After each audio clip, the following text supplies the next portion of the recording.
وَلَقَدْ يَسَّرْنَا الْقُرْآنَ لِلذِّكْرِ فَهَلْ مِن مُّدَّكِرٍ الحمد للہ رب العالمین والصلاة والسلام علی اشرف الانبیاء والمرسلین اما بعد فاعوذ باللہ من الشیطان الرجیم من ہمزہ ونفخہ ونفثہ بسم اللہ الرحمن الرحیم رب اشرح لی صدری ویسر لی امری واحلل عقدۃ من لسانی یفقہوا قولی اللہم انفعنا بما علمتنا وعلمنا ما ينفعنا وزدنا علما فبشر عباد الذين يستمعون القول فيتبعون أحسنه أولئك الذين هداهم الله وأولئك هم أولو الألباب أعوذ بالله من الشيطان الرجيم بسم الله الرحمن الرحيم وَإِذْ فَرَقْنَا بِكُمُ الْبَحْرَ فَأَنْجَيْنَاكُمْ وَأَغْرَقْنَا آلَ فِرْعَوْنَ وَأَنْتُمْ تَنْظُرُونَ وَإِذْ وَاعَدْنَا مُوسَىٰ 40 لَيْلَةً ثُمَّ اتَّخَذْتُمُ الْعِجْلَ مِن بَعْدِهِ وَأَنْتُمْ ظَالِمُونَ ثُمَّ عَفَوْنَا عَنْكُمْ مِن بَعْدِ ذَلِكَ لَعَلَّكُمْ تَشْكُرُونَ وَإِذْ آتَيْنَا مُوسَى الْكِتَابَ وَالْفُرْقَانَ لَعَلَّكُمْ تَهْتَدُونَ وَإِذْ قَالَ مُوسَى لِقَوْمِهِ يَا قَوْمِ إِنَّكُمْ ظَلَمْتُمْ أَنفُسَكُمْ بِاتِّخَاذِكُمُ الْعِجْلَ فَتُوبُوا إِلَى بَارِئِكُمْ فَاقْتُلُوا أَنفُسَكُمْ ذَلِكُمْ خَيْرٌ لَكُمْ عِندَ بَارِئِكُمْ فَتَابَ عَلَيْكُمْ إِنَّهُ هُوَ التَّوَّابُ الرَّحِيمُ وَإِذْ قُلْتُمْ يَا مُوسَى لَن نُّؤْمِنَ لَكَ حَتَّى نَرَى اللَّهَ جَهْرَةً فَأَخَذَتْكُمُ الصَّاعِقَةُ وَأَنْتُمْ تَنظُرُونَ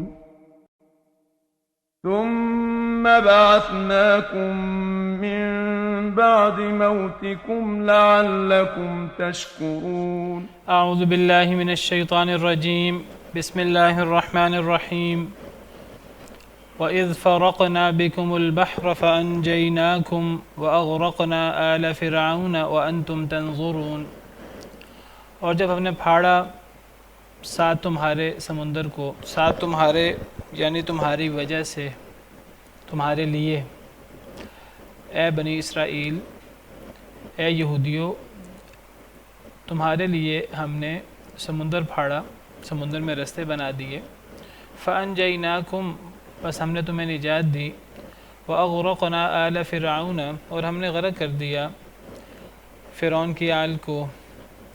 فرعون کی آل سے مراد فرعون کے پیروکار، فرعون کے لشکری، فرعون کی پیروی کرنے والے، سب کو غرق کر دیا۔ وَأَنْتُمْ تَنْظُرُونَ اس حال میں کہ تم دیکھ رہے تھے، تمہارے دیکھتے دیکھتے وہ سب غرق ہو گئے۔ وَإِذْ وَاعَدْنَا مُوسَىٰ 40 لَيْلَةً اور جب ہم نے وعدہ لیا موسیٰ علیہ السلام سے 40 راتوں کا۔ ثُمَّ اتَّخَذْتُمُ الْعِجْلَ مِن بَعْدِهِ پھر تم نے پکڑ لیا بچھڑے کو اس کے بعد، موسیٰ علیہ السلام کے بعد یعنی موسیٰ علیہ السلام کے پیچھے سے۔ وَأَنْتُمْ ظَالِمُونَ اس حال میں کہ تم ظالم تھے۔ اللہ تعالیٰ نے سیدنا موسیٰ علیہ السلام سے 40 راتوں کا وعدہ لیا۔ 40 راتوں کا وعدہ یہ اللہ رب العالمین کی عبادت کے لیے تھا۔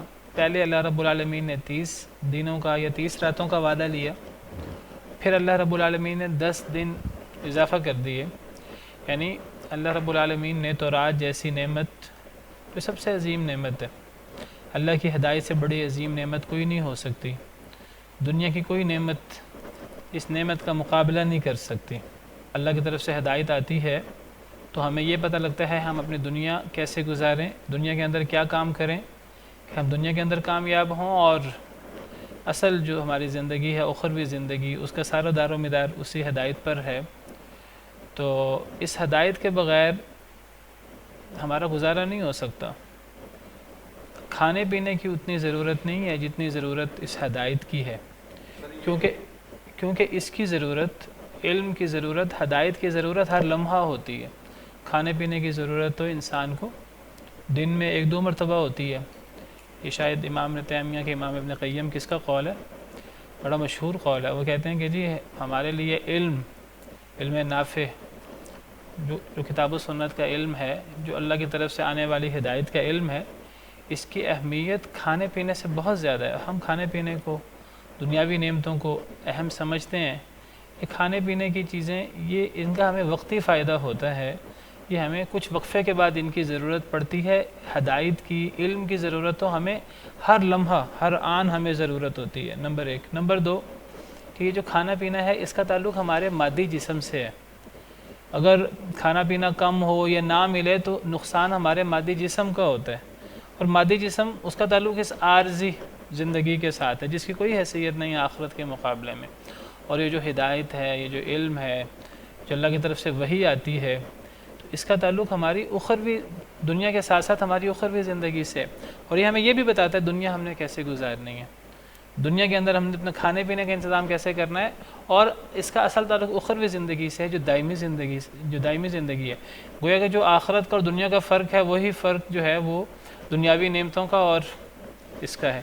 تو یہ تورات ہو یا قرآن کریم ہو یا اللہ کی وحی ہو، کتابیں ہوں، یہ سب سے بڑی نعمت ہوتی ہے۔ جب اللہ نے اتنی بڑی نعمت دینی تھی حضرت موسیٰ علیہ السلام کو، تو اللہ رب العالمین نے پہلے ان سے وعدہ لیا کہ وہ 30 دن یا 30 راتیں اللہ کی عبادت کریں گے، پھر اس میں 10 دن کا اضافہ کر دیا گیا، تو یہ کل 40 راتیں ہو گئیں۔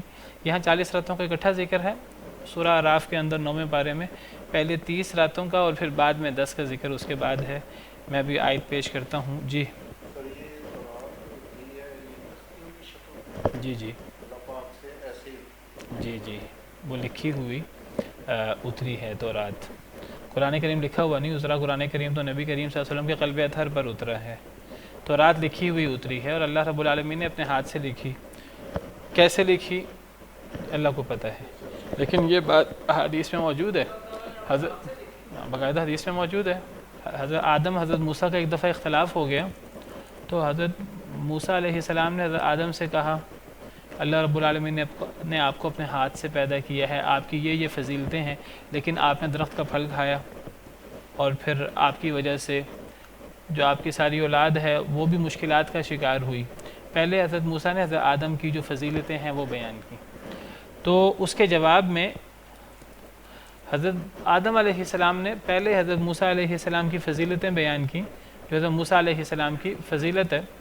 پھر اس کے بعد حضرت آدم علیہ السلام نے فرمایا کہ اے موسیٰ، وہ جو درخت کا پھل کھانا تھا وہ تقدیر میں لکھا ہوا تھا، اس میں مجھے بلیم نہ کرو۔ تو حدیث مبارکہ میں آتا ہے کہ حضرت آدم علیہ السلام جو ہیں وہ اس بارے میں غالب آ گئے تھے حضرت موسیٰ پر اپنی دلیل سے۔ یہ واللہ عالم کس موقع پر ہوا ہے، میں حدیث آپ کے سامنے پیش کرتا ہوں۔ حضرت آدم نے فرمایا انت الذی اصطفاک اللہ، حضرت آدم نے حضرت موسیٰ سے کہا اے موسیٰ آپ وہ ہیں جنہیں اللہ نے چن لیا۔ قرآن میں ہے یا موسیٰ انی اصطفیتک علی الناس برسالاتی و بکلامی، قرآن میں ہے۔ حضرت موسیٰ بھی بطور خاص اور دیگر انبیاء کرام علیہ السلام بھی اللہ کے چنے ہوئے ہوتے ہیں۔ تو حضرت آدم نے کہا کہ آپ وہ ہیں جنہیں اللہ نے چن لیا، اور اللہ نے لکھا آپ کے لیے اپنے ہاتھ سے تورات کو، اللہ نے تورات کو اپنے ہاتھ سے لکھا۔ اب یہ بات حدیث میں موجود ہے، اس حد تک تو ہمارا ایمان بالغیب ہے کہ اللہ رب العالمین نے اپنے مبارک ہاتھوں سے تورات کو لکھا۔ اب اس کی تفصیلات کیا ہیں اس کے بارے میں ہم کچھ نہیں کہہ سکتے، جیسے اللہ کی شان کو لائق ہے۔ جس طرح اللہ تعالیٰ نے حضرت آدم کو اپنے ہاتھ سے بنایا، تو اس کا بھی ذکر ملتا ہے حدیث مبارکہ میں۔ تو اس کی تفصیلات، اس کی کیفیات کا اللہ کو پتہ ہے۔ تو میں ذکر کر رہا تھا کہ حضرت موسیٰ علیہ السلام سے جب اللہ نے ان کو تورات دینی تھی تو اللہ نے ان سے وعدہ لیا۔ یہاں 40 راتوں کا ذکر ہے، تو سورہ اعراف کے اندر تھوڑی وضاحت ہے کہ پہلے اللہ رب العالمین نے 30 کا وعدہ لیا تھا اور پھر اس میں 10 راتوں کا اضافہ کر دیا تھا۔ سورہ اعراف آیت نمبر 142، وَوَاعَدْنَا مُوسَىٰ 30 لَيْلَةً، اور ہم نے وعدہ لیا موسیٰ علیہ السلام سے 30 راتوں کا، وَأَتْمَمْنَاهَا بِعَشْرٍ، پھر ہم نے ان کو پورا کر دیا 10 راتوں کے ساتھ۔ فَتَمَّ مِيقَاتُ رَبِّهِ 40 لَيْلَةً، تو اللہ کا مقررہ وعدہ 40 راتوں کا ہو گیا۔ وقال موسیٰ لأخیہ ہارون اخلفنی فی قومی، اور حضرت موسیٰ علیہ السلام نے اپنے بھائی سے کہا ہارون سے کہ تم میرے پیچھے میرے جانشین بنو، میری قوم میں اصلاح کا کام کرنا، فساد کرنے والوں کے رستے کی پیروی نہ کرنا۔ تو حضرت موسیٰ علیہ السلام حضرت ہارون کو اپنا جانشین بنا کر جو ہے وہ آگے تورات لینے کے لیے۔ اب حضرت موسیٰ علیہ السلام اکیلے نہیں تھے، حضرت موسیٰ علیہ السلام کے ساتھ 70 لوگ بھی تھے، ان کا وہ ساتھ گئے تھے تاکہ وہ گواہی دیں کہ یہ تورات حضرت موسیٰ علیہ السلام کو اللہ رب العالمین کی طرف سے ملی ہے، یہ حضرت موسیٰ علیہ السلام اپنے پاس سے نہیں لکھ کے لے آئے، یعنی یہ تو حضرت موسیٰ علیہ السلام اپنے ساتھ 70 لوگ لے کے گئے تھے۔ اس کا ذکر بھی سورہ اعراف میں موجود ہے۔ وختار موسیٰ، سورہ اعراف آیت نمبر 155، وختار موسیٰ قومہ 70 رجلا لمیقاتنا، اور چن لیے حضرت موسیٰ علیہ السلام نے اپنی قوم سے 70 آدمی ہماری ملاقات کے لیے۔ تو حضرت یہ یعنی اللہ سے ملاقات حضرت موسیٰ علیہ السلام کی ہونی تھی، اور اللہ رب العالمین سے کلام کا شرف حضرت موسیٰ علیہ السلام کو ہوتا تھا، لیکن حضرت موسیٰ اپنے ساتھ تائید کے لیے 70 آدمی ساتھ لے گئے۔ جی تو یہاں وہ 40 راتوں کا ذکر ہے، پہلے 30 راتیں تھی، بعد میں 10 کا اضافہ ہو کے 40 ہو گئیں۔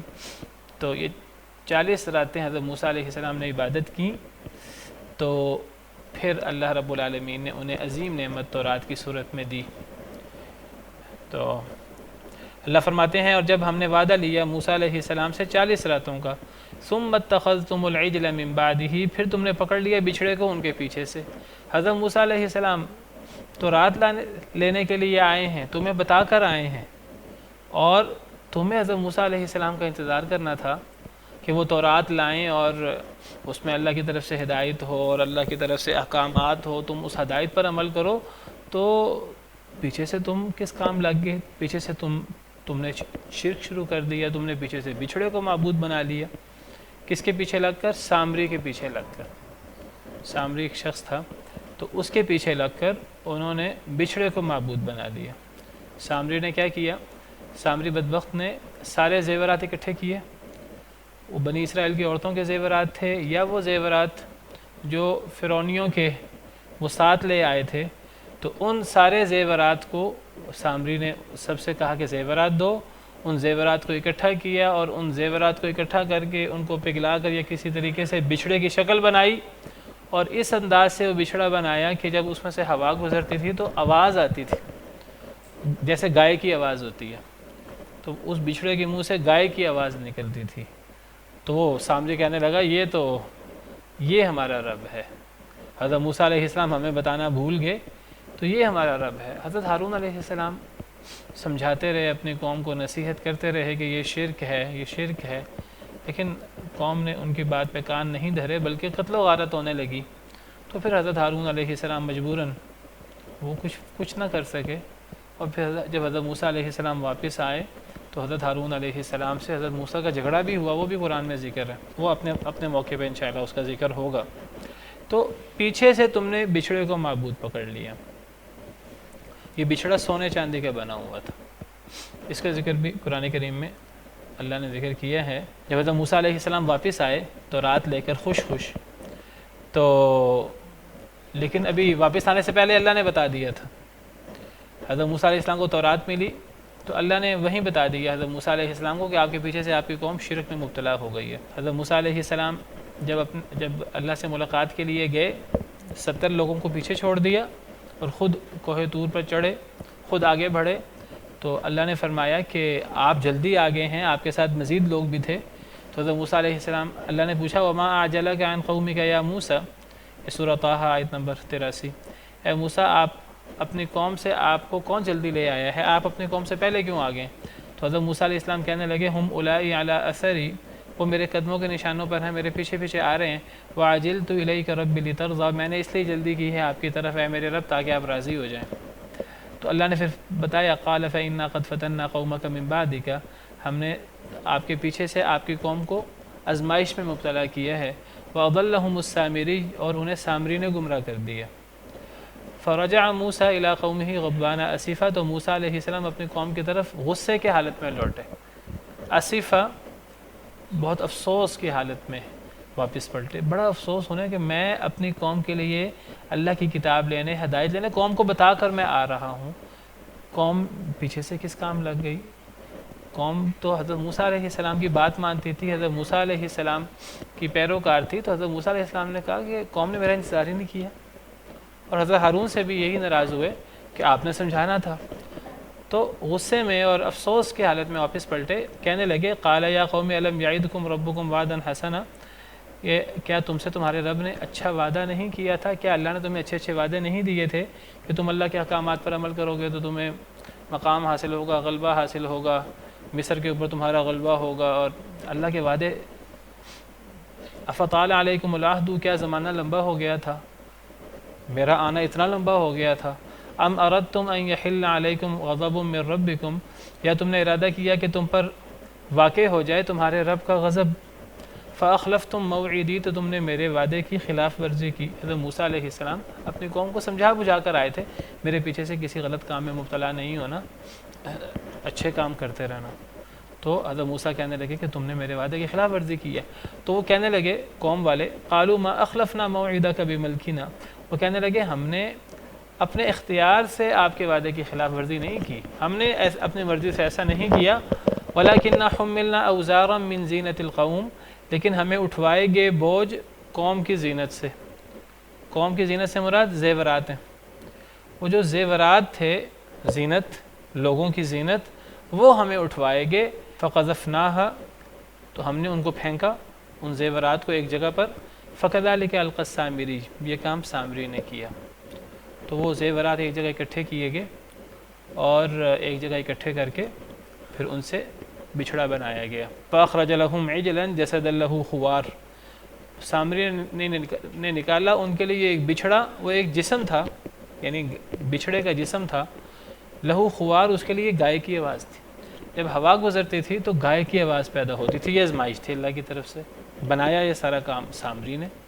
وہ کہنے لگا ھذا الہکم و الہ موسیٰ فنسی، یہ تمہارا بھی معبود ہے، موسیٰ کا بھی معبود ہے، موسیٰ تمہیں بتانا بھول گئے۔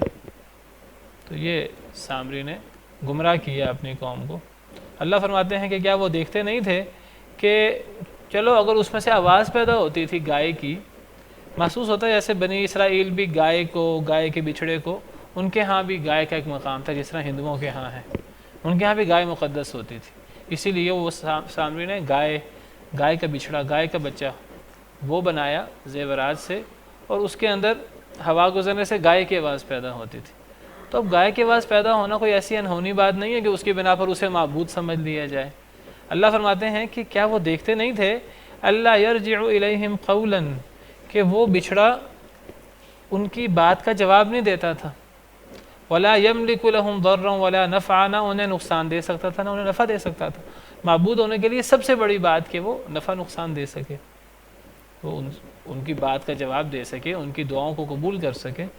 جو نفع نقصان نہ دے سکے، جو مخلوق ہو، جو پیدا نہ کرے، قرآن کریم میں زیادہ تر معبود کے لیے دو چیزوں کا ذکر ہے، ایک کہ اسے خالق ہونا چاہیے، مخلوق نہیں ہونا چاہیے، اور نمبر دو اسے نفع نقصان کا مالک ہونا چاہیے۔ تو بہرحال سورہ اعراف میں اللہ فرماتے ہیں وَاتَّخَذَ قَوْمُ مُوسَى مِن بَعْدِهِ مِنْ حُلِيِّهِمْ عِجْلًا جَسَدًا لَهُ خوار، اس سورہ اعراف آیت نمبر 148۔ اور پکڑ لیا موسیٰ علیہ السلام کی قوم نے ان کے پیچھے سے من حلیہم، اپنے زیورات سے، عجلاً بچھڑا، جسد اللہ خوار، ایک جسم تھا جس کے لیے گائے کی آواز تھی، خوار کہتے ہیں گائے کی آواز کو۔ تو یہ زیورات سے بنا تھا، وہاں بھی زیورات کا ذکر ہے۔ اور اللہ فرماتے ہیں الم یروا انہ لا یکلمہم ولا یہدیہم سبیلا، انہیں یہ سمجھ نہیں آئی کہ وہ نہ ان سے کلام کرتا تھا، نہ انہیں کوئی انہیں سیدھے رستے کی بات بتاتا تھا۔ صرف آواز ہی تھی، وہ آواز کی وجہ سے فتنے میں مبتلا ہو گئے اور سامری نے انہیں گمراہ کر دیا، سامری نے سارا یہ کام کیا۔ اتخذوہ وکانوا ظالمین، انہوں نے اس کو پکڑ لیا اور وہ ظالم تھے۔ تو بہرحال اس کی طرف اشارہ ہے، ثم اتخذتم العجل من بعدہ، پھر تم نے پکڑا بچھڑے کو اس کے بعد حضرت موسیٰ علیہ السلام کے پیچھے سے، وانتم ظالمون، اور تم ظالم تھے۔ تم یہ کہو کہ جی گائے کی آواز آتی تھی، نہیں، گائے کی آواز آنا تو کسی کے معبود ہونے کی دلیل نہیں ہوتی، یہ تو کسی بھی شعبدہ بازی سے کوئی چیز اس طرح کی ہو سکتی ہے۔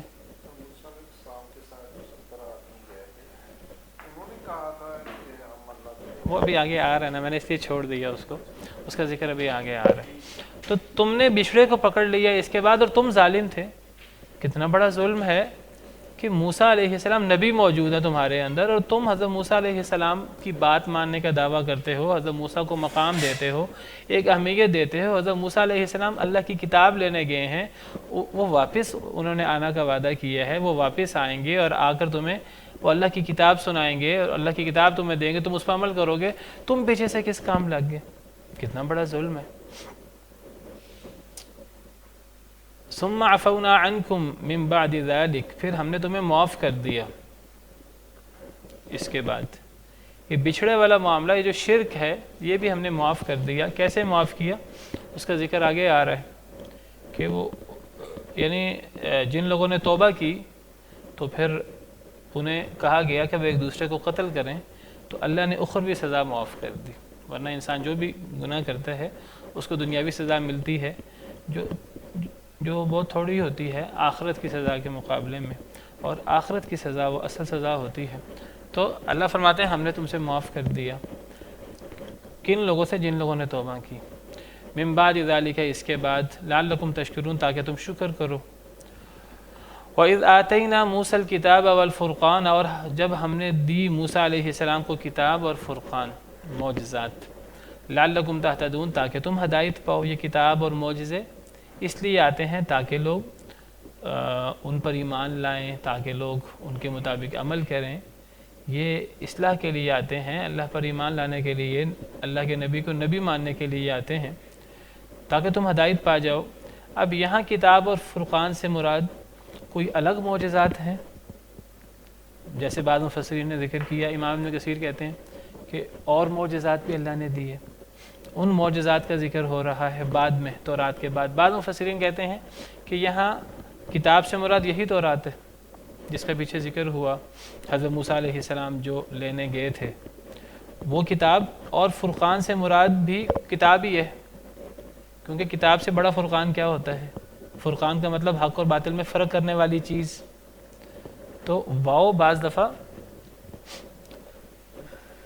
دو الگ چیزوں کے درمیان بھی واؤ آ جاتا ہے، بعض دفعہ ایک چیز کی وضاحت کے لیے دو چیزوں کے درمیان واؤ دو الفاظ کے درمیان واؤ آ جاتا ہے، وہ دونوں ایک ہی چیز کی صفات ہوتی ہیں۔ بعض دفعہ واؤ دو الگ چیزوں کے درمیان نہیں آتا، اور میں نے اس کے بارے میں کئی دفعہ آپ کے سامنے بات کی ہے۔ یہ جو ان الذین آمنوا وعملوا الصالحات قرآن میں جگہ جگہ آتا ہے، تو یہاں واؤ یہ بتانے کے لیے نہیں آتا کہ ایمان اور عمل صالح کوئی الگ الگ چیز ہیں، یہ واؤ یہ بتانے کے لیے ہے کہ ایمان اور عمل صالح دونوں ایک ہی چیز کی صفات ہیں، اور ایمان کے اندر دونوں چیزیں شامل ہیں۔ ہاں ٹھیک ہے کہ واؤ کئی دفعہ دو الگ چیزوں کے لیے عطف کا کام کرتا ہے اور دو الگ چیزیں مراد ہوتی ہیں، لیکن ہمیشہ اس طرح نہیں ہوتا، اور اس کی مثال بھی میں نے آپ کو امام شافعی کے حوالے سے دی تھی، رب المشرقین و رب المغربین۔ اگر ہم کہیں کہ واؤ ہمیشہ دو الگ الگ چیزوں کے درمیان فرق کے لیے آتا ہے، واؤ عاطفہ، تو پھر رب المشرقین و رب المغربین یہ دو الگ الگ رب ہونے چاہیے، لیکن یہ ایک ہی رب کی دو صفات ہیں، وہ مشرقین کا بھی رب ہے، وہ مغربین کا بھی رب ہے۔ تو بعض مفسرین کے مطابق یہ کتاب اور فرقان ایک ہی چیز ہے، یہ تورات کو ہی کتاب اور فرقان کہا گیا۔ قرآن کریم بھی اللہ کی کتاب بھی ہے اور فرقان بھی ہے، قرآن کریم کو بھی فرقان کہتے ہیں، جس طرح قرآن کریم میں اللہ فرماتے ہیں تبارک الذی نزل الفرقان علی عبدہ لیکون للعالمین نذیرا، بہت بابرکت ہے وہ ذات جس نے اپنے بندے یعنی نبی کریم صلی اللہ علیہ وسلم پر فرقان اتارا۔ تو یہاں فرقان سے مراد قرآن ہے، کیونکہ قرآن سے زیادہ حق اور باطل میں فرق کرنے والی چیز کون سی ہوگی؟ جس طرح قرآن فرقان ہے، اسی طرح تورات کو بھی اللہ نے قرآن کریم میں صراحت کے ساتھ فرقان قرار دیا ہے، وَلَقَدْ آتَيْنَا مُوسَى وَهَارُونَ الْفُرْقَانَ وَضِيَاءً وَذِكْرًا لِلْمُتَّقِينَ سورہ انبیاء میں البتہ تحقیق ہم نے موسیٰ علیہ السلام کو فرقان دیا. وَلَقَدْ آتَيْنَا مُوسَى وَهَارُونَ الْفُرْقَانَ موسیٰ اور ہارون کو ہم نے فرقان عطا کیا. وَضِيَاءً اور روشنی وَذِكْرًا لِلْمُتَّقِينَ اور ذکر نصیحت للمتقین ایمان والوں کے لیے. یہاں فرقان سے مراد تورات ہے, کتاب مراد ہے, کیونکہ آگے پھر قرآن کا ذکر ہے. سورہ انبیاء نمبر 48 ہے. اور البتہ تحقیق ہم نے موسیٰ اور ہارون کو فرقان عطا کی, اس سے مراد تورات ہے, روشنی اور نصیحت متقین کے لیے. کن لوگوں کے لیے؟ جو اپنے رب سے بن دیکھے ڈرتے ہیں اور جو قیامت سے ڈرتے ہیں. وَهَذَا ذِكْرٌ مُبَارَكٌ أَنزَلْنَاهُ اور یہ ذکر بھی, پیچھے اب تورات کا ذکر ہوا موسیٰ اور ہارون کے حوالے سے اور علیہم السلام, اور پھر اللہ تعالیٰ نے قرآن کا ذکر کیا. وَهَذَا ذِكْرٌ مُبَارَكٌ أَنزَلْنَاهُ اور یہ مبارک ذکر ہے جسے ہم نے نازل کیا, یعنی قرآن. أَفَأَنْتُمْ لَهُ مُنْكِرُونَ کیا تم اس کا انکار کرتے ہو؟ قرآن کریم میں کئی مقامات پر اللہ نے تورات کا اور قرآن کا پیرل آگے پیچھے ذکر کیا ہے, اور اس کے بارے میں بھی کئی دفعہ پہلے بات ہوئی ہے. تو تورات کو فرقان بھی قرار دیا گیا ہے. تو بعض مفسرین کے مطابق یہاں فرقان سے مراد تورات ہی ہے, اور بعض مفسرین کے مطابق یہاں فرقان سے مراد تورات کے علاوہ معجزات ہیں. معجزات بھی فرقان ہوتے ہیں, وہ بھی حق اور باطل میں فرق کرنے کے لیے ہوتے ہیں. تو وہ بھی حضرت موسیٰ علیہ السلام کو یہ بحر قلزم پار کرنے کے بعد, فرعون کی چنگل سے آزاد ہونے کے بعد حضرت موسیٰ علیہ السلام کو اور معجزے بھی اللہ کی طرف سے ملے تاکہ تم ہدایت یافتہ ہو جاؤ, تاکہ تم ہدایت پاؤ. وَإِذْ قَالَ مُوسَى لِقَوْمِهِ يَا قَوْمِ إِنَّكُمْ ظَلَمْتُمْ أَنفُسَكُمْ اور اس وقت کو یاد کرو جب موسیٰ علیہ السلام نے اپنی قوم سے کہا کہ اے میری قوم, إِنَّكُمْ ظَلَمْتُمْ أَنفُسَكُمْ بے شک تم نے ظلم کیا ہے اپنے آپ پر, بِاتِّخَاذِكُمُ الْعِجْلَ تمہارے بچھڑے کو پکڑنے کی وجہ سے. تم نے اپنے تم نے جو بچھڑے کو پکڑا, معبود بنایا سامری کے پیچھے لگ کر, تو یہ تم نے بہت بڑا ظلم کیا ہے. فَتُوبُوا إِلَىٰ بَارِئِكُمْ تم رجوع کرو اپنے رب, اپنے پروردگار کی طرف. دیکھیے حضرت موسیٰ علیہ السلام کی موجودگی میں ان کی قوم جو ہے شرک میں مبتلا ہو گئی. جی وہ تو اب سامری نے بچھڑا بنا لیا تھا, اور بچھڑے کے اندر اب گائے کی آواز تھی, گائے بچھڑے کی آواز تھی, اور گائے مقدس جانور تھی ان کے ہاں, تو وہ فتنے میں مبتلا ہو سکتے تھے. ان کا کیا قصور تھا؟ ان کا بہت بڑا قصور تھا کہ گائے کی آواز پیدا ہونے سے کوئی معبود نہیں بن جاتا. وہ کیوں سامری کی باتوں میں آئے؟ انہوں نے حضرت موسیٰ علیہ السلام کا انتظار کیوں نہ کیا؟ اور حضرت موسیٰ علیہ السلام اپنے پیچھے جو جانشین بنا کے گئے تھے, سامری کو تو جانشین نہیں بنا کے گئے تھے, وہ تو حضرت ہارون کو جانشین بنا کے گئے تھے. حضرت ہارون وہ بھی نبی تھے اللہ کے, تو حضرت ہارون علیہ السلام کے پیچھے کیوں نہ چلے؟ حضرت موسیٰ علیہ السلام باقاعدہ حضرت ہارون کو کہہ کے گئے تھے, وقال موسیٰ لأخیہ ہارون اخلفنی فی قومی, اے ہارون میرے پیچھے میرے قوم کے بارے میں میرے جانشین تم ہو. قوم کو بھی بتا کے گئے تھے کہ تم نے ہارون کے پیچھے چلنا ہے. یہ بھی اللہ کے نبی ہیں. حضرت موسیٰ علیہ السلام کو جو اللہ نے نبی بنایا تھا, اسی وقت حضرت موسیٰ علیہ السلام نے اللہ سے دعا کی تھی کہ ہارون کو بھی نبی بنائے, اور اللہ نے حضرت موسیٰ علیہ السلام کی دعا قبول کر لی تھی. حضرت ہارون ہر جگہ حضرت موسیٰ علیہ السلام کے ساتھ ساتھ ہوتے تھے. وہ حضرت موسیٰ کے تابع نبی تھے. اگرچہ لکھا ہے مفسرین نے کہ وہ ان سے بڑے تھے, لیکن وہ حضرت موسیٰ کے تابع تھے. اصل اہمیت حضرت موسیٰ علیہ السلام کی تھی. حضرت موسیٰ علیہ السلام پیش ہوتے تھے. اسی لیے نبی صلی اللہ علیہ وسلم نے حضرت علی کو فرمایا, حضرت علی کو ایک دفعہ پیچھے چھوڑ کے گئے حکمران بنا کر, تو حضرت علی کہنے لگے کہ آپ جہاد پہ جا رہے ہیں اور مجھے جہاد کی سعادت سے محروم کر رہے ہیں. تو نبی صلی اللہ علیہ وسلم نے فرمایا کہ پیچھے بھی تو کوئی رہے گا, تو میں تمہیں پیچھے چھوڑ کے جا رہا ہوں. پیچھے جو بوڑھے ہیں اور جو لوگ جہاد پہ نہیں جا سکتے, عورتیں ہیں, یہاں بھی تو اب کوئی میرا جانشین ہوگا. تو کیا تم اس پہ خوش نہیں کہ تمہارا مجھ سے نسبت وہی ہو جو موسیٰ علیہ السلام کو ہارون سے تھی؟ بس فرق یہ ہے کہ ہارون نبی تھے, تم نبی نہیں ہو. باقاعدہ نبی صلی اللہ علیہ وسلم نے فرمایا کہ تم نبی نہیں ہو کیونکہ میرے بعد نبی نہیں ہو سکتا. تو حضرت ہارون علیہ السلام حضرت موسیٰ کے تابع تھے. تو جب حضرت ہارون علیہ السلام موجود تھے, حضرت موسیٰ علیہ السلام نے آنا تھا. وہ کوئی ہمیشہ کے لیے نہیں گئے تھے, کوئی فوت نہیں ہو گئے تھے, بلکہ وہ تورات لینے گئے تھے, اور تورات اللہ نے ان کو دے کر انہوں نے واپس آنا تھا. تو وہ حضرت موسیٰ علیہ السلام کا انتظار کیے بغیر کیوں فتنے میں مبتلا ہو گئے, کیوں سامری کے پیچھے لگ گئے؟ 40 دن کے اندر شاید کوئی وہ قبطی اور ان کے ہاں گائے مقدس تھی, تو گائے مقدس ہی تو ان کے ہاں تھی. اب یہ تو نہیں کہ کسی قوم کا غلام ہو کوئی قوم اور پھر اس قوم کے عادات اپنا لے. تھوڑا سا آگے گئے, حضرت موسیٰ علیہ السلام کو اللہ نے نجات دی, بنی اسرائیل کو اللہ تعالیٰ نے نجات دی, تو بنی اسرائیل نے دیکھا کہ کچھ لوگ بتوں کی پوجا کر رہے ہیں, تو بنی اسرائیل حضرت موسیٰ سے کہنے لگے کہ ہمیں بھی ایک بت بنا دیں. دیکھیں کتنی ان کی غلامانہ ذہنیت تھی. دوسرے لوگوں کو دیکھ کر جو وہ بت کی پوجا کر رہے ہیں, ہمارا بھی بت ہونا چاہیے. یہاں بھی یہی کام کیا, تو کچھ صبر نہیں کیا, کچھ انتظار نہیں کیا. حضرت موسیٰ علیہ السلام کی موجودگی میں بنی اسرائیل شرک کا شکار ہو گئے. اللہ تعالیٰ نے فرمایا کہ ان کے 71 فرقے بنے, عیسائیوں کے 72 فرقے بنے, اور تم اے مسلمانوں تم یہود و نصارہ کے نقش قدم پر چلو گے. مسلمان 73 فرقوں میں بٹ گئے. جس طرح وہ شرک میں مبتلا ہوئے, اب مسلمان شرک میں مبتلا ہیں آج, اور اس دھوکے کا شکار ہیں کہ جی ہم شرک میں مبتلا نہیں. آج جی ہم دھوکے, ہم شرک کا شکار نہیں ہیں. کوئی قوم جو ہے وہ اسلام لانے کے بعد جو ہے وہ شرک کا شکار کیسے ہو سکتی ہے؟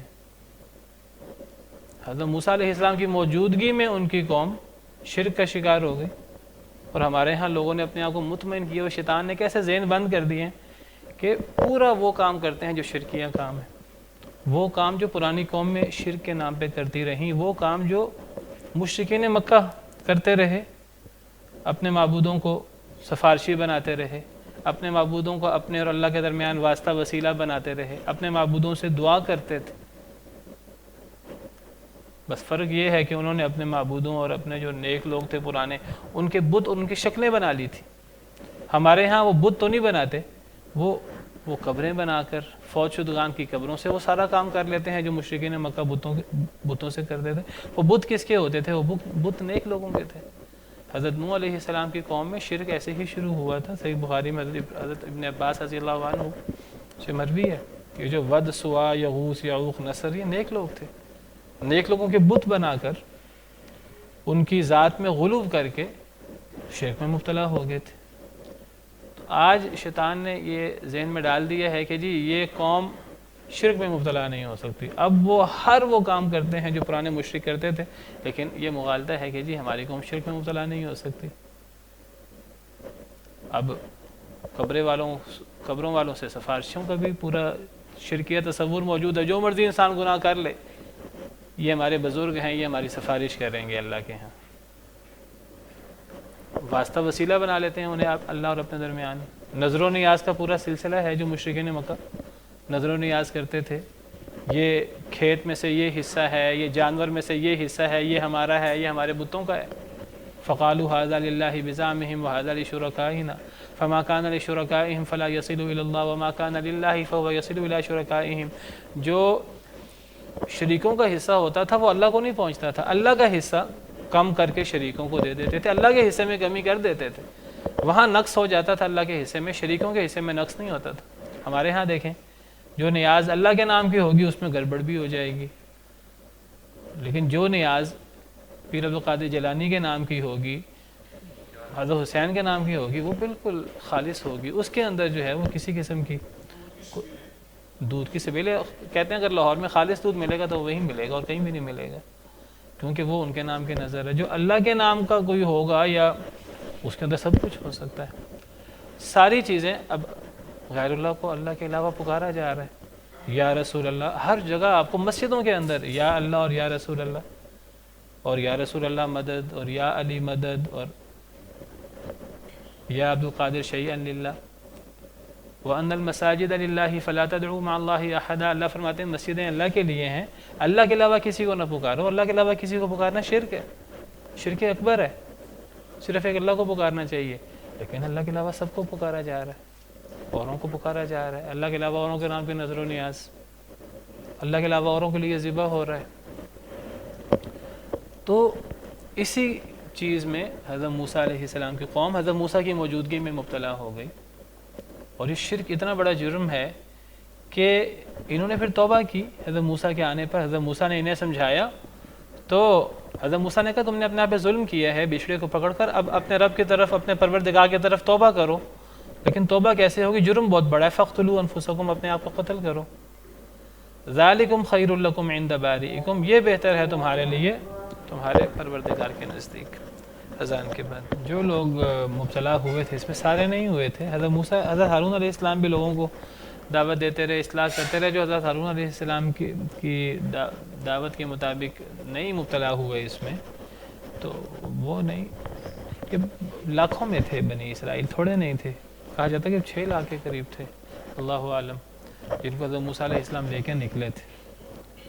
اور یہ جو لوگ مبتلا ہوئے تھے، کہا جاتا ہے کہ 70,000 لوگ اس فتنے کا شکار ہوئے تھے، اور پھر انہوں نے توبہ کی اللہ کے ہاں، تو اللہ نے فرمایا کہ حضرت موسیٰ علیہ السلام نے فرمایا کہ تم نے ظلم کیا ہے، تو اب تم توبہ کرو اپنے بنانے والے، باری بنانے والا، پیدا کرنے والا، اپنے پیدا کرنے والے کی طرف توبہ کرو۔ کس طرح توبہ ہوگی؟ فاقتلوا انفسکم، اپنے آپ کو قتل کرو، ذالکم خیر لکم عند بارئکم، یہ بہتر ہے تمہارے لیے تمہارے بنانے والے کے نزدیک۔ کیا چیز؟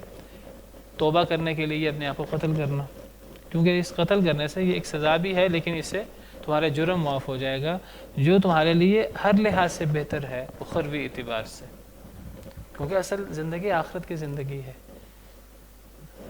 ایک شخص قتل کرتا ہے، کسی پہ زیادتی کرتا ہے، اس کی سزا میں اسے قتل کر دیا جائے، تو وہ اگر خود بھی اپنی غلطی پر شرمسار ہو تو یہ دنیا کی سزا انسان کو آخرت کی سزا سے بچا لیتی ہے، اور یہ اللہ کا بہت بڑا احسان ہے اس شخص پر۔ تو یہ دنیا کی کوئی حیثیت نہیں ہے آخرت کے مقابلے میں، دنیا اور آخرت کا مقابلہ، دنیا کی حیثیت مچھر کے پر کے برابر بھی نہیں ہے، اور دنیا اور آخرت کا مقابلہ جیسے سمندر کے اندر سوئی ڈال کر سوئی کو نکالیں تو اس کے ساتھ قطرہ لگتا ہے، یہ بھی دنیا کی حیثیت نہیں ہے آخرت کے مقابلے میں۔ تو دنیا کی زندگی تو ایک عارضی زندگی ہے، اگر دنیا کی زندگی انسان کی ختم ہو جائے، وہ ویسے بھی ختم ہو جانی ہے، تو اور انسان کی توبہ اللہ کے ہاں قبول ہو جائے تو یہ ہر لحاظ سے فائدہ مند ہے۔ ذالکم خیر لکم عند بارئکم فتاب علیکم، پس اس نے تم پہ رجوع فرمایا، یعنی انہوں نے پھر یہ توبہ کی، یہ بہرحال یہ ان کا اللہ نے انہیں توفیق دی، پھر انہوں نے توبہ کی۔ کیسے توبہ کی؟ کیسے قتل کیا ایک دوسرے کو؟ بعض مفسرین کہتے ہیں کہ جن لوگوں نے شرک نہیں کیا تھا، بچھڑے کو نہیں پوجا تھا، تو ان لوگوں نے ان کو قتل کیا، ایک دوسرے کو قتل کرو سے مراد جیسے واللہ عالم، اب یہ ہے کہ جو شرک میں مبتلا نہیں ہوئے تھے انہوں نے ان کو، جو شرک میں مبتلا ہوئے تھے ان کو قتل کیا، ایک صف میں یہ ہو گئے ایک صف میں وہ ہو گئے۔ بعض کہتے ہیں کہ جنہوں نے جو شرک میں مبتلا ہوئے تھے انہیں کو حکم تھا ایک دوسرے کو قتل کریں۔ بہرحال جیسے بھی ہوا، بہرحال یہ معاملہ ہوا اور اللہ نے رجوع فرمایا پھر ان پر، فتاب علیکم، اللہ نے تم پہ رجوع فرمایا۔ انہ هو التواب الرحیم، بے شک وہ بہت رجوع فرمانے والا، بہت رحم کرنے والا ہے، اس نے اتنا بڑا جرم بھی معاف کر دیا۔ وَإِذْ قُلْتُمْ يَا مُوسَى لَن نُؤْمِنَ لَكَ حَتَّى نَرَى اللَّهَ جَهْرَةً، اور اس وقت کو یاد کرو جب تم نے کہا اے موسیٰ لن نؤمن لک، ہم ہرگز نہیں ایمان لائیں گے آپ پر، حتی نر اللہ جہرتاً، حتیٰ کہ ہم اللہ کو علانیہ دیکھ نہ لیں۔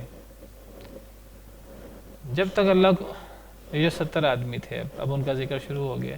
جب حضرت موسیٰ علیہ السلام کو اللہ نے تورات دی 40 دنوں کے بعد، 40 دنوں کی عبادت کے بعد، اب حضرت موسیٰ علیہ السلام 70 آدمیوں کو لے کے گئے تھے، اب جب واپس آنے لگے تو 70 آدمیوں نے کہا، انہوں نے جنہوں نے گواہی دینی تھی قوم کے سامنے کہ حضرت موسیٰ علیہ السلام یہ تورات اپنے پاس سے نہیں بنائی، یہ ان کو اللہ کی طرف سے ملی ہے۔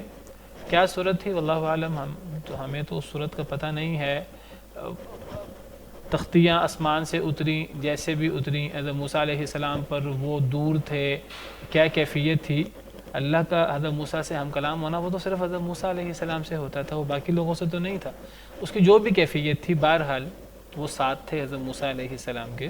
لیکن جب واپس آنے لگے تو انہوں نے ایک نیا شوشہ کھڑا کر دیا، انہوں نے کہا کہ ہم اس وقت تک ایمان نہیں لائیں گے جب تک کہ ہم اللہ کو علانیہ نہ دیکھ لیں۔ یہ کتنا بڑا ایک یعنی جسارت ہے، اللہ معاف کرے، یعنی حضرت موسیٰ علیہ السلام اللہ کو نہیں دیکھ سکے، اور حضرت موسیٰ علیہ السلام نے اللہ تعالیٰ سے کہا کہ میں آپ کو دیکھنا چاہتا ہوں۔ جب دیکھا کہ اللہ تعالیٰ بہت مہربان ہے اور اللہ نے کلام کا شرف بخشا ہے، اللہ نے تورات جیسی عظیم کتاب لکھی ہوئی تھی وہ دی ہے، تو حضرت موسیٰ علیہ السلام نے اللہ تعالیٰ سے دعا کی، اللہ تعالیٰ سے تقاضا کیا کہ میں آپ کو دیکھنا چاہتا ہوں۔ اللہ نے فرمایا مجھے دیکھ نہیں سکتے، لیکن میں اپنی تجلی ڈالوں گا پہاڑ پر، اگر پہاڑ برقرار رہ گیا تو تم بھی مجھے دیکھ سکو گے۔ اور اللہ نے تجلی ڈالی اور پہاڑ جو ہے وہ ریزہ ریزہ ہو گیا۔ تو حضرت موسیٰ علیہ السلام اللہ کو نہیں دیکھ سکے، اور حضرت موسیٰ کا تقاضا کرنا وہ ایک الگ چیز ہے، اور لوگوں کا تقاضا کرنا وہ بالکل ایک الگ جسارت ہے۔ اور وہ نبی اللہ سے کوئی مطالبہ کرے، نبی کا مطالبہ بالکل ایک الگ چیز ہوتی ہے، کیونکہ نبی کبھی بھی مطالبہ اس انداز سے نہیں کرتا کہ اس کے اندر انکار ہو اور اس کے اندر سرکشی ہو، اور جی میں اگر یہ دیکھوں گا تو ایمان لاؤں گا، نہیں دیکھوں گا تو نہیں ایمان لاؤں گا۔ نبی چونکہ اس نے پوری قوم کے لیے ایک رول ماڈل بننا ہوتا ہے، اس نے پوری قوم کو دعوت دینی ہوتی ہے، تو اللہ تعالیٰ نبیوں کے ساتھ خاص معاملات رکھتے ہیں، اور نبی جب اللہ سے کوئی تقاضا کرتے ہیں تو ان کا تقاضا بھی بڑے ادب کے ساتھ اور جس طرح اللہ تعالیٰ سے دعا کی جاتی ہے اس طرح ہوتا ہے، ان کے اندر انکار نہیں ہوتا۔ جیسے حضرت ابراہیم علیہ السلام نے اللہ سے دعا کی کہ میں دیکھنا چاہتا ہوں کہ آپ مردوں کو کیسے زندہ کرتے ہیں۔ اللہ نے پھر بھی پوچھا کہ کیا ایمان نہیں ہے؟ کہنے لگے ایمان تو پورا موجود ہے، مزید اطمینان قلب چاہتا ہوں، کیونکہ نبی نے اپنی قوم کو، اکیلا ہوتا ہے نبی، اس نے اپنی پوری قوم کو دعوت دینی ہوتی ہے، تو اللہ تعالیٰ نبیوں کو خاص قسم کی نشانیاں دکھاتے ہیں، نبیوں کو وہ معجزے اللہ دکھاتے ہیں اور وہ چیزیں دیتے ہیں جو عام لوگوں کو نہیں دی جاتی۔ حضرت ابراہیم علیہ السلام کو اللہ نے زمین و آسمان کی ملکوت دکھائیں، وَكَذَلِكَ نُرِي إِبْرَاهِيمَ مَلَكُوتَ السَّمَاوَاتِ وَالْأَرْضِ وَلِيَكُونَ مِنَ الْمُوقِنِينَ۔ ہم ابراہیم علیہ السلام کو آسمان و زمین کی ملکوت دکھاتے تھے، اللہ کی عظیم قدرت ہے اللہ نے حضرت ابراہیم کو دکھائیں تاکہ ان کا یقین بڑھ جائے۔ نبی کریم صلی اللہ علیہ وسلم کو اللہ نے معراج کروایا۔ اب ایک عام شخص کہے کہ جی مجھے معراج ہو، یہ تو پھر بہت بڑی جسارت ہوگی، اللہ کے غضب کو دعوت دینے والی بات ہے۔ تو جب انہوں نے مطالبہ کیا کہ ہم اس وقت دیکھیں، اور ان کا انداز کیا ہے کہ ہم اس وقت تک ہرگز نہیں ایمان لائیں گے آپ پر، حتیٰ کہ ہم اللہ کو دیکھ لیں۔ جس طرح حضرت موسیٰ علیہ السلام کے حواریوں نے کہا تھا کہ مائدہ اگر ادھر آئے تو ان کا انداز فرق تھا، اگرچہ ان کو بھی اللہ کی طرف سے ناراضگی ہوئی، پہنچی، اور اللہ نے فرمایا کہ اگر میں اتار دوں گا، لیکن اگر ایمان نہ لائے تو پھر سزا ملے گی۔ لیکن ان کا انداز آپ دیکھیے، ہم اس وقت تک ایمان نہیں لائیں گے جب تک ہم اللہ کو علانیہ نہ دیکھ لیں۔ تو پھر اللہ رب العالمین غضبناک ہوئے، فَأَخَذَتْكُمُ الصَّاعِقَةُ، پس پکڑ لیا تم کو کڑک نے، وَأَنْتُمْ تَنظُرُونَ، اور تم دیکھ رہے تھے۔ کیا مطلب؟ یعنی اللہ کی طرف سے کڑک آئی، تم نے مطالبہ کیا، کڑک آئی، تم دیکھ رہے تھے، اس سے کیا مراد ہے کہ 70 لوگ ہیں، کافی زیادہ لوگ ہیں، وہ کڑک آئی، اگلے لوگوں پر گری اور باقی لوگوں پر بھی گری، اگلے لوگوں پر گری، پچھلے لوگ دیکھ رہے تھے، اور پھر سب ہی اس کڑک کا شکار ہوئے، اس بجلی کا شکار ہوئے، جو بھی اس کی صورت تھی۔ تمہارے دیکھتے دیکھتے تم صاعقہ کا شکار ہو گئے، سب مر گئے۔ جب وہ مر گئے، اب وہ تو آئے تھے، حضرت موسیٰ علیہ السلام تو ان کو ساتھ اپنی تائید کے لیے لائے تھے۔ اب اگر وہی لوگ مر گئے اور اب قوم والے، اب انہوں نے تائید کرنی تھی، اب حضرت موسیٰ علیہ السلام قوم والوں سے کیا کہیں؟ یہ تو قوم والوں کے چنے ہوئے بندے تھے۔ اب حضرت موسیٰ علیہ السلام قوم والوں سے کیا کہیں کہ انہوں نے اللہ سے یہ مطالبہ کیا تھا؟ تو حضرت موسیٰ پریشان۔ پھر حضرت موسیٰ علیہ السلام نے اللہ تعالیٰ سے دعا کی کہ اے اللہ تعالیٰ، ان سے غلطی ہوئی ہے، ان کا جرم ہے، ان کا قصور ہے، لیکن اے اللہ تعالیٰ انہیں معاف کر دے۔ تو اللہ تعالیٰ نے پھر ان سب کو زندہ کر دیا۔ ثم بعثناکم من بعد موتکم، پھر ہم نے تمہیں اٹھایا۔ یہاں اٹھانے سے مراد زندہ کرنا، کیونکہ وہ مر گئے تھے سب۔ من بعد موتکم، تمہاری موت کے بعد، وہ سب ایک دفعہ مر گئے تھے، پھر ہم نے تمہیں اٹھایا، زندہ کیا تمہاری موت کے بعد، لعلکم تشکرون، تاکہ تم شکر گزار بن جاؤ۔ اس کی تفصیل کیا ہے؟ اس کی تفصیل بھی سورہ اعراف میں موجود ہے۔ سورہ اعراف آیت نمبر 155۔ حضرت موسیٰ علیہ السلام نے اپنی قوم سے 70 آدمی چنے ہماری ملاقات کے لیے۔ فلما اخذتهم الرجفۃ، جب انہیں زلزلے نے آ لیے، اب یہ اوپر سے کڑک تھی، بجلی تھی، نیچے سے زلزلہ تھا، وہ مر گئے سب۔ قال رب لو شئت اہلکتهم من قبل وإیاي، تو حضرت موسیٰ علیہ السلام کہنے لگے اے میرے رب، اگر آپ چاہتے تو آپ انہیں اس سے پہلے آپ ہلاک کر دیتے، انہیں بھی ہلاک کر دیتے، مجھے بھی آپ جب چاہے ہلاک کریں، یہ آپ کے فیصلے ہیں، آپ جس کو جب چاہیں موت دیں، لیکن اے اللہ آپ ان کو پہلے بھی ہلاک کر سکتے تھے، اب اس وقت ان کو ہلاک کرنا، یہ تو اب میں تو ان کو اپنی حمایت کے لیے لایا تھا۔ اتہلکنا بما فعل السفہاء منا، کیا آپ ہمیں ہلاک کریں گے اس وجہ سے کہ جو ہم میں سے بے وقوفوں نے کیا، ان سے بے وقوفی ہو گئی ہے۔ ان ہی الا فتنتک، اے اللہ یہ آپ کی آزمائش ہے، تضل بها من تشاء وتہدی من تشاء، آپ جس کو چاہیں گمراہ کریں، جس کو چاہے ہدایت دیں۔ انت ولینا فاغفر لنا وارحمنا وانت خیر الغافرین، آپ ہمارے ولی ہیں، ہمیں معاف کر دیں، ہم پہ رحم کریں، اور آپ بہترین معاف کرنے والے۔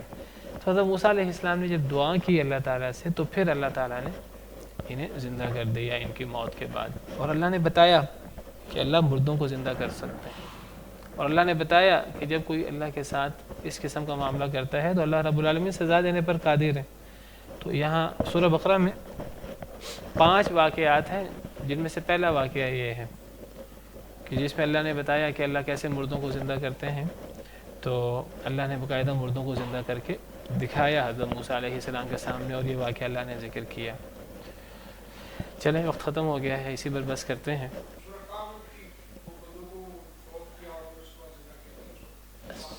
جی سورہ کہف میں بھی، لیکن یہ جو سورہ بقرہ ہے اس کے اندر 5 واقعات ہیں، اس میں سورہ کہف والا واقعہ تو الگ ہے، صرف سورہ بقرہ کے اندر 5 واقعات ہیں، انشاءاللہ کسی اور موقع پر پھر بیان کرتا ہوں۔